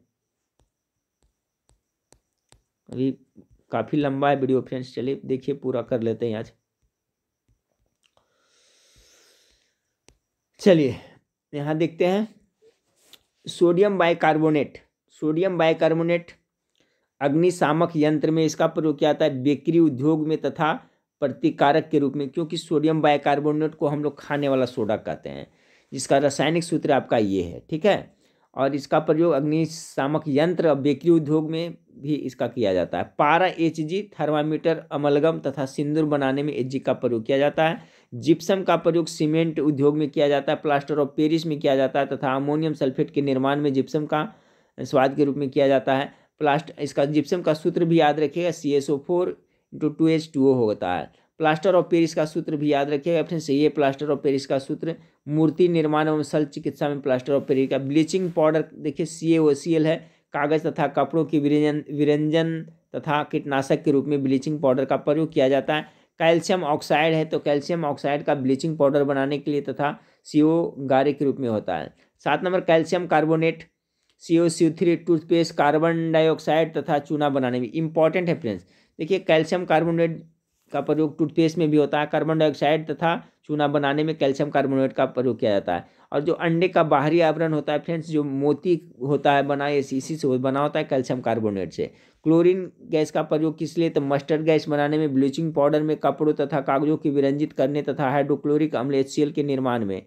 ब्रोमीन का प्रयोग औषधि, टिंक्चर गैस एवं रंग रोध उद्योग में किया जाता है। अमोनिया का प्रयोग आइस फैक्ट्री में, देखिए अमोनिया का आइस फैक्ट्री तथा रेयन बनाने में क्या प्रतिकारक रूप में किया जाता है। लाल फास्फोरस दिया सलाई बनाने में में श्वेत फास्फोरस द्वारा प्रयोग किया जाता है, लाल फास्फोरस का। आयोडीन रंग उद्योग टिंक्चर आयोडीन बनाने कीटनाशक के रूप में। हाइड्रोजन का प्रयोग अमोनिया के उत्पादन में, कार्बनिक यौगिक के निर्माण तथा रॉकेट ईंधन के रूप में भी हाइड्रोजन का तथा किया जाता है। किया जाता है। फिर है द्रव हाइड्रोजन बैटरी तथा हाइड्रोजन निर्माण में होता है। जिंक का प्रयोग बैटरी एवं हाइड्रोजन के निर्माण में होता है। जिंक ऑक्साइड का प्रयोग मलहम बनाने में, देखिए इंपॉर्टेंट है, मलहम बनाने में जिंक ऑक्साइड का प्रयोग किया जाता है। पेरोसिलिन बनाने में भी किया जाता है। कार्बन डाइऑक्साइड का आग बुझाने में, सोडा वाटर बनाने में, सोडा वाटर में तो आपका प्रयोग होता है CO2 में। अब फ्रेंड्स आपका अगला पॉइंट देखें, आयरन को जंग लगने से रोकने के लिए पेंट करना, ग्रीज लगाना एवं जस्ता चढ़ाना लाभकारी है, ठीक है, जिसे गैल्वेनाइजेशन भी कहा जाता है। मुद्रा धातुओं को वैद्युत चालकता धातुओं में सबसे उच्च होती है। अगला, सिल्वर की वैद्युत चालकता और उष्मा चालकता तत्वों में सबसे उच्च होता है, बिल्कुल सही है। फिर सबसे ज़्यादा वैद्युत का जो चालक होता है ही और उष्मा का होता है जो आपका सिल्वर एंड चांदी होता है। वैद्युत चालकता का क्रम निम्नलिखित है, बहुत इंपॉर्टेंट याद रखिए। सबसे ज़्यादा किसका होता है फ्रेंड्स? चांदी होता है। उसके बाद किसका होता है? उससे कम तांबा होता है, उससे कम एल्युमिनियम, उससे कम इस्पात होता है। कांसा है जो फ्रेंड्स क्या है? तो कांसा है जो तांबा और टिन का मिश्र धातु है। कांसे का उपयोग बर्तन या मूर्तियाँ बनाने में किया जाता है। स्टील में लगभग 98.9% आयरन होता है स्टील में, और 0.1 से 1.5 कार्बन होता है, ठीक है। लोहे का सबसे शुद्ध वाणिज्यिक रूप है जो पिटवा लोहा होता है, इंपॉर्टेंट है, याद रखिए फ्रेंड्स। पिटवा लोहा का नाम सुने होंगे। लोहा का सबसे जो शुद्ध रूप होता है वो पिटवा लोहा ही होता है। कोयले की गुणवत्ता का निर्धारण उसमें निहित कार्बन के अनुपात पर निर्भर करता है, ठीक। कोयले की गुणवत्ता, जिसमें जितना कार्बन रहेगा वो कोयला इतना अच्छा रहेगा। इंपॉर्टेंट आ गया फ्रेंड्स, लिग्नाइट को भूरा कोयला कहा जाता है, बहुत ज़्यादा इंपॉर्टेंट। भूरा कोयला का नाम किसे कहते हैं? तो लिग्नाइट को कहते हैं। और बिटमिन्स कोयला को मुलायम कोयला कहा जाता है। विद्युत चुंबक के रूप में लोहा, स्टील, निकेल, कोबाल्ट आदि का प्रयोग होता है विद्युत चुंबक के रूप में। तांबा का प्रयोग विद्युत चुंबक के रूप में नहीं किया जाता है। अगला फ्रेंड्स, पोर्टलैंड सीमेंट में जिप्सम मिलाने से सीमेंट की उत्कृष्टता बढ़ जाती है। सीमेंट की खोज किसने किया था? ये भी क्वेश्चन पूछा था, बहुत ज़्यादा इंपॉर्टेंट। जोसेफ एस्पिडिन ने 1824 ईस्वी में सीमेंट का खोज किया था। सीमेंट का रंग ब्रिटिश तट पर पोर्टलैंड के द्वीप पर उत्खनित पत्थर के समान होने के कारण उन्हें इसका नाम पोर्टलैंड सीमेंट रखा गया है, ठीक है। तो सीमेंट का खोज किसने किया? ये भी याद कर लें। पोर्टलैंड सीमेंट में क्या होता है फ्रेंड्स? 35% फ्लाई ऐश पाया जाता है जो वातावरणीय प्रदूषण उत्पन्न करता है। बिजली की स्त्री में अभ्रक के रूप में नाइक्रोम तार का लिपटा हुआ रहता है। अगला पॉइंट को देखते हैं फ्रेंड्स। अभ्रक एक अच्छा प्रतिरोधी है, ठीक है, जो ऊंचे ताप पर भी नहीं पिघलता है। ताप का अच्छा मतलब कि प्रतिरोधी होता है फ्रेंड्स, ठीक है, और ऊंचे ताप पर भी नहीं पिघलता है। जब नाइक्रोम के तार में धारा प्रवाहित की जाती है तो वह गर्म हो जाते हैं, जिससे आवरण भी गर्म हो जाते हैं, जो कपड़े को प्रेस कर देती है, ठीक है। अगला, अग्निशमन वस्त्र, ये देखिए इंपॉर्टेंट है, पूछा जाता है। जो अग्निशमन वस्त्र होता है फ्रेंड्स वो किसके बना होता है? तो एस्बेस्टॉस का बना होता है, ठीक है, एस्बेस्टॉस का बना होता है अग्निशमन। चांदी, तांबा, एल्युमिनियम, इस्पात, स्वर्ण ऐसी धातुएं हैं जो प्रकृति में सदैव मुक्त अवस्था में पाई जाती है। ये सब है जो मुक्त अवस्था में पाए जाते हैं। पायस एवं द्रव में द्रव का कोलाइडी निकाय, बहुत ज़्यादा इंपॉर्टेंट है, इसको जरूर याद रखिएगा, पूछ देता है। जैसे दूध है, दूध, पायसीकृत तेल इत्यादि। पायस है जो फ्रेंड्स क्या है? एक द्रव में द्रव का कोलाइडी निकाय है, जैसे में दूध पायसीकृत तेल है। अगला, गहरे समुद्र में गोताखोरों के समय गोताखोरी ऑक्सीजन और नाइट्रोजन के मिश्रण का उपयोग करते हैं, ठीक है। समुद्र गोताखोर है जो क्या करते हैं? ऑक्सीजन और नाइट्रोजन का मिश्रण का उपयोग करते हैं। म्यूज मेंटल सीयू और जिंक की मिश्र धातु है, ठीक है। कॉपर और जिंक का मिश्र धातु है म्यूज मेंटल, याद रखिएगा। मोनाटाइज थोरियम का अयस्क है, पूछा जाता है फ्रेंड्स अयस्क वाला, याद रखिएगा। ये जो मोनाटाइज किसका अयस्क है? तो थोरियम का है। प्लेटिनम सबसे कठोर धातु है, ये भी याद रखिएगा फ्रेंड्स, सबसे कठोर धातु है जो आपका कौन सा है? तो प्लेटिनम है। कोबाल्ट लौह चुंबकीय पदार्थ है, कोबाल्ट है जो लौह चुंबकीय पदार्थ है। कैलेमाइन जस्ते का एक अयस्क, ये भी याद रखिएगा। प्लेटिनम सबसे कठोर धातु है। और बताया था अभी मैंने फ्रेंड्स, क्या बताया था? मोनाजाइट है जो थोरियम का अयस्क है। और आपका कैलेमाइन है जो जस्ते का अयस्क है, कैलेमाइन है। बुलेट प्रूफ जैकेट बनाने में इंपॉर्टेंट है, बोरॉन कार्बाइड का प्रयोग किया जाता है, याद रखिए। बुलेट प्रूफ जो जैकेट बनता है वो बोरॉन कार्बाइड का प्रयोग उसमें किया जाता है। एंटीमनी का प्रतीक क्या है फ्रेंड्स? एंटीमनी संकेत होता है Sb होता है, ठीक है। बिस्मथ एक प्रतिचुंबकीय पदार्थ का उदाहरण है, किसका? तो बिस्मथ है एक प्रतिचुंबकीय पदार्थ का उदाहरण है। अगला पॉइंट है स्प्रिंग उत्पादन के लिए इस्पात धातु को बेहतर माना जाता है, ठीक है। इस्पात से ही बना जाता है स्क्रीन। सिनेबार पारा का अयस्क है, सभी को पता होगा। वेल्डिंग धातुओं को उनकी मिश्र धातु की सहायता से संयोजन करने की प्रक्रिया है। अगला चांदी धातु की पतली पन्नी मिठाइयों की सजावट में, जहाँ देखते हैं जो मिठाई की सजावट में पतली पतली परत रहती है वो क्या होता है? चांदी धातु की पतली पन्नी मिठाइयों की सजावट में इस्तेमाल की जाती है, ठीक है। चमचम चमचम जो करते रहता है। फिर धातुओं की विशेषता विद्युत व ऊष्मा की सुचालक होती है। धातुओं की जो विशेषता यही है ना, तो जो धातु होती है वो क्या होते हैं? विद्युत और ऊष्मा दोनों को सुचालक होती है, समान ताप पर ठोस होती है, पारदर्शी होती है तथा पॉलिश करने पर चमकती है, जो धातु होती है। जर्मन सिल्वर के तांबा, निकेल तथा जस्ता प्रमुख घटक है। जर्मन सिल्वर के तांबा, निकेल तथा जस्ता है जो क्या प्रमुख घटक है। याद रखिए आपने, जर्मन सिल्वर है जो इसका मुख्य घटक कौन कौन है? तो जर्मन सिल्वर में क्या क्या मिला रहता है? तांबा, निकेल और जस्ता है। बहुत ज़्यादा इंपॉर्टेंट है, पूछ देगा जर्मन सिल्वर में कौन कौन से घटक होते हैं, तो यही तांबा, निकेल और जस्ता होते हैं। पीच ब्लेड यूरेनियम का अयस्क भी पूछा जाता है, ठीक है। पीच ब्लेड किसका अयस्क है? तो यूरेनियम का है। जो धातु ताप और दबाव द्वारा स्थायी रूप से विरूप्त हो सकता है उसे ताप सुघटय कहते हैं। अगला है फ्रेंड्स आपका ग्रेनाइट को आग्नेय चट्टान के अंतर्गत वर्गीकृत किया गया है, ठीक है। ग्रेनाइट हो जो किसके अंतर्गत आता है? तो आग्नेय चट्टान के। सिलिकॉन एक अर्धचालक पदार्थ है, सभी को पता होगा। धातुओं को उसके अयस्कों की निष्कासन करने की प्रक्रिया को क्या कहते हैं? मेटलर्जी कहते हैं, ठीक है। धातुओं को उसके अयस्क से निष्कासन प्रक्रिया को मेटलर्जी कहते हैं। अगला पॉइंट को देखिए फ्रेंड्स, अगला पॉइंट आपका है लोहा, एल्युमिनियम, कैल्शियम एवं सोडियम में से एल्युमिनियम सबसे प्रचुर मात्रा में उपलब्ध धातु है। पारा धातु को चाकू द्वारा सुगमतापूर्वक काटा जा सकता है, पारा को काट सकता है। टाइटेनियम धातु इस्पात के बराबर मजबूत किंतु भार में उससे आधी होती है, ठीक है।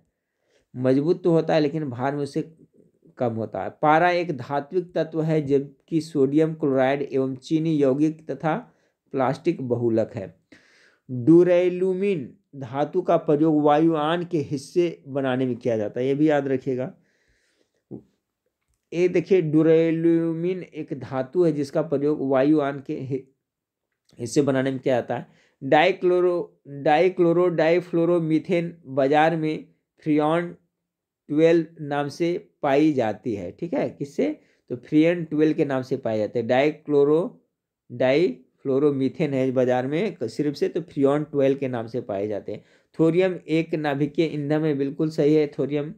पीतल हवा में हाइड्रोजन सल्फाइड गैस की उपस्थिति के कारण बदरंग होता है, ये याद कर लिया, बहुत इंपॉर्टेंट है। पीतल देखिएगा फ्रेंड्स पहले तो पीला दिखेगा लेकिन जब हवा में छोड़ देगा तो हरा टाइप का हो जाएगा, उसका बदरंग होने लगता है।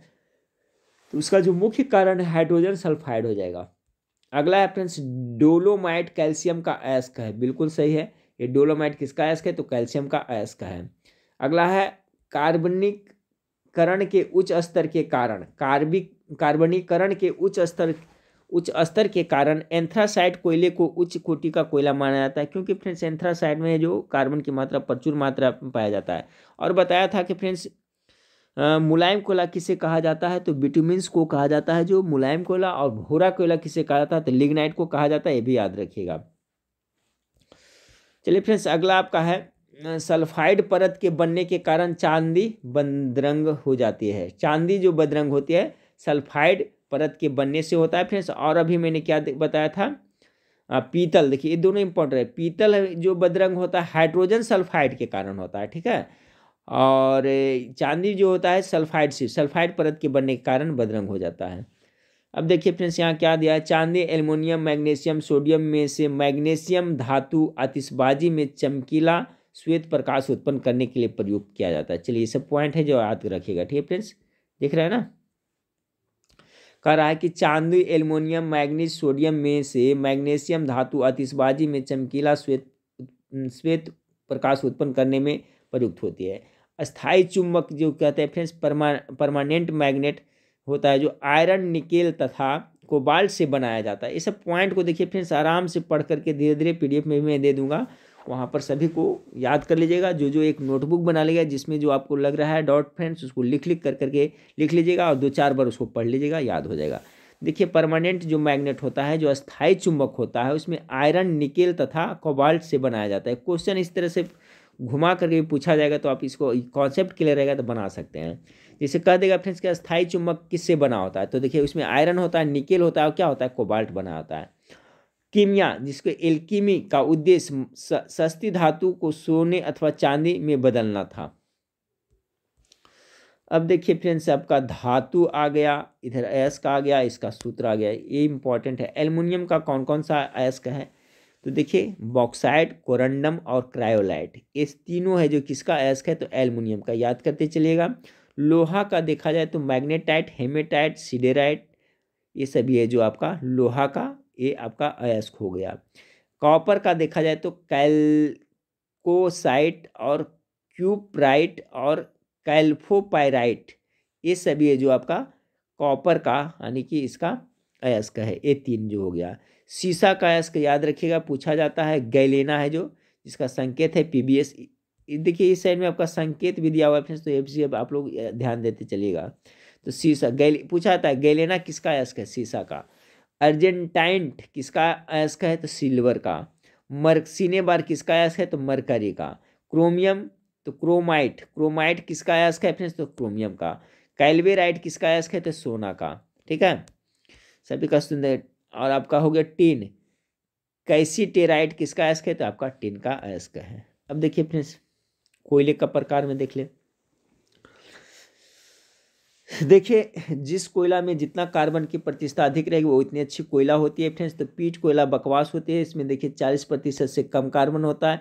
लिग्नाइट होता है, इसमें 40 से 55% कार्बन होता है। बिटुमिन्स में 55 से 80% कार्बन होता है। एंथ्रासाइट 90 से 95% कार्बन होता है। सर्वोच्च कोटि का कोयला, उत्कृष्ट कोयला एंथ्रासाइट, उसके बाद बिटुमिन्स, उसके बाद लिग्नाइट। अब देखिए इसको ही फ्रेंड बिटुमिन्स को मुलायम कोयला कहते हैं, इसको क्या कहते हैं, भूरा कोयला कहते हैं। ठीक है, इसे भूरा कोयला कहते हैं, लिग्नाइट को। प्रमुख मिश्र धातु, उनके घटक, ये भी इंपॉर्टेंट है फ्रेंड्स। पीतल किससे किससे बना होता है, तो पीतल का देखिए यहाँ पर दिया हुआ संकेत के रूप में, ये सब देख लीजिएगा। कॉपर हो गया, जिंक हो गया, ठीक है। पिताजी यानी कि कॉपर रहता है, पिताजी तांबा और जिंक मिलाने से आपका बन जाता है ये पीतल बनता है। कांसा के किससे बनता है, कॉपर और एसेंस से मिलाने से बनता है, जिसको क्या कहते हैं, टीन जिसको कहते हैं फ्रेंड्स। डच मेटल है जो आपका कॉपर और जिंक मिलाने से बनता है। कृत्रिम सोना है जो फ्रेंड्स Cu+Al से वो बनता है। मैग्नीशियम है जो एल्युमिनियम प्लस मैग्नीशियम से बनता है। और इसी तरह से ड्यूरालुमिन है जो आपका Al+Mg से बनता है। मोनल मेटल है जो आपका निकेल प्लस कॉपर से बनता है। उसी तरह से कैंस्टेंटन निकेल और कॉपर से बनता है। ठीक है, इसका देखिए सब में आपका इसको उपयोग दिया है, तो भी आप PDF में देख लीजिएगा। ठीक है फ्रेंड्स, तो देखिए केमिस्ट्री का लगभग 350 ऑनलाइनर प्रश्न आप लोग देख लिए फ्रेंड्स। इसको पढ़ने से कुछ ना कुछ कॉन्सेप्ट आप लोग को बहुत कुछ क्लियर हुआ होगा फ्रेंड्स। वीडियो अच्छा लगा तो लाइक करना ना भूलिएगा और हमें कमेंट करके बताइएगा फ्रेंड्स। इसी तरह से मैं भौतिक विज्ञान का और जीव विज्ञान का भी मास्टर वीडियो के रूप में वन लाइनर, चूँकि कम समय है फ्रेंड्स, कम समय में आपको ज़्यादा पढ़ना है, तो ऑब्जेक्टिव प्रश्न तो मैं करा ही रहा हूँ फ्रेंड्स। और बाकी बेसिक कॉन्सेप्ट के साथ में ये सब वन लाइनर है जो ज़्यादा से ज़्यादा मैं करवा दूँगा, अगर आप लोग कॉमेंट करके कहिएगा तो। ठीक है फ्रेंड्स, तो चलिए नेक्स्ट वीडियो में फिर मिलते हैं। देखने के लिए थैंक यू, धन्यवाद।